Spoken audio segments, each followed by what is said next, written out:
Panorama group, जो सोचता है वो करता है।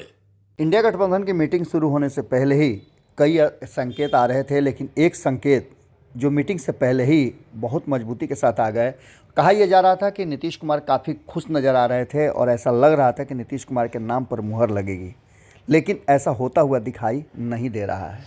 आपको बता दें कि मीटिंग में क्या होगा, ये तो मीटिंग समाप्त होने के बाद जब प्रेस कॉन्फ्रेंस होगा तो पता चलेगा। लेकिन एक बात निश्चित रूप से ये तय मान के चलिए कि इस बार की बैठक में भी कहीं ना कहीं वो चेहरा साफ नहीं होगा जिस चेहरे को लेकर के ये बातें कही जा रही थी कि वो प्रधानमंत्री का चेहरा होगा, और इसको लेकर के नीतीश कुमार के नाम पर बातें की जा रही थी।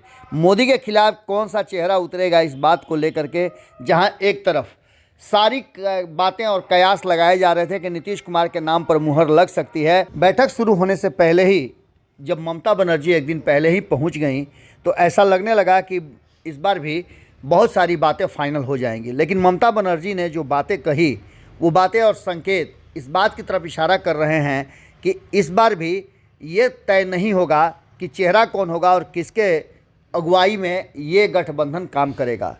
पश्चिम बंगाल की सीएम ममता बनर्जी ने गठबंधन की बैठक के एक दिन पहले ही ये बातें तय कर दी कि प्रधानमंत्री पद के उम्मीदवार का फैसला चुनाव के बाद किया जाएगा।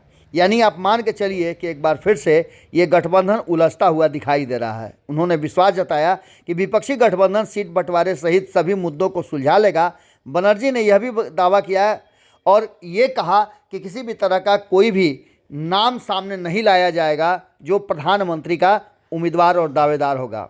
विपक्षी गठबंधन INDIA के घटक दलों की आज बैठक होने वाली है और बैठक शुरू भी हो चुकी है। इस बैठक के अगले लोकसभा के चुनाव में किस तरह से भारतीय जनता पार्टी और NDA से मुकाबला किया जाए, इन बातों पर रणनीतियां तैयार की जाएंगी। मध्य प्रदेश सहित जो 5 राज्यों के चुनाव हुए थे उसमें 3 राज्यों में भारतीय जनता पार्टी के जीत के बाद कई तरह की अब बातें सामने आ गई थी। इंडिया गठबंधन को अपनी औकात भी पता चल गई थी और खास करके कांग्रेस को इस बात का एहसास हो गया था कि वो अकेले कुछ भी नहीं कर सकती है। इन सारी बातों को लेकर के अब प्रधानमंत्री के उम्मीदवार पर फैसला 2024 के लोकसभा चुनाव में किया जाना है, जिसमें INDIA गठबंधन का उम्मीदवार कौन होगा, इस बात को लेकर के भी खूब चर्चाएं हो रही थी। लेकिन अचानक से जिस तरह की बातें चर्चा में थी उसको मोड़ दिया है ममता बनर्जी ने, और उन्होंने साफ कह दिया है कि किसी भी तरह का कोई भी फैसला इस तरह का नहीं लिया जाएगा जिससे कि गठबंधन पर असर पड़े और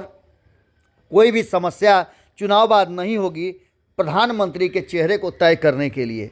उन्होंने कहा कि विपक्षी दलों के समक्ष अब चुनौती सबसे पहले है आम चुनाव में भाजपा का मुकाबला करने की, वैकल्पिक सकारात्मक एजेंडे के साथ सामने उतरने की।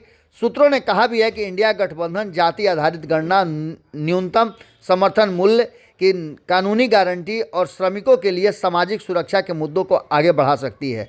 आपको बता दें कि इन सब मुद्दों को लेकर के भारतीय जनता पार्टी अपनी अलग की तैयारी कर रही है। जहां एक तरफ INDIA गठबंधन अपने 25-26 दलों के साथ NDA का मुकाबला करने के लिए तैयार नज़र आ रहा है, तो वहीं आपको बता दें कि एक बार फिर से जो खुशी थी जदयू के भीतर वो कहीं ना कहीं काफूर होती हुई दिखाई दे रही हैं। और ममता बनर्जी ने ठप्पा लगा दिया है कि किसी भी नाम पर कोई भी अंतिम फैसला नहीं लिया जाएगा जो नरेंद्र मोदी के विरुद्ध प्रधानमंत्री का उम्मीदवार घोषित होगा।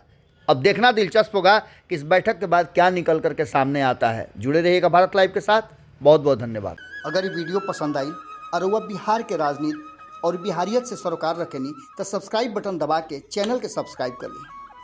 ओजे एगो घंटी बा, ओकरा बटन दबा देला से कुल सटीक और मारक खबर रुआ मुफ्त में मिल जाई। अगर रुआ पत्रकारिता के हमनी के नया प्रयोग में सहयोग कर चाहतानी तो ज्वाइन बटन दबा दी। पेटीएम नंबर नोट कर ली 9386816700। धन्यवाद।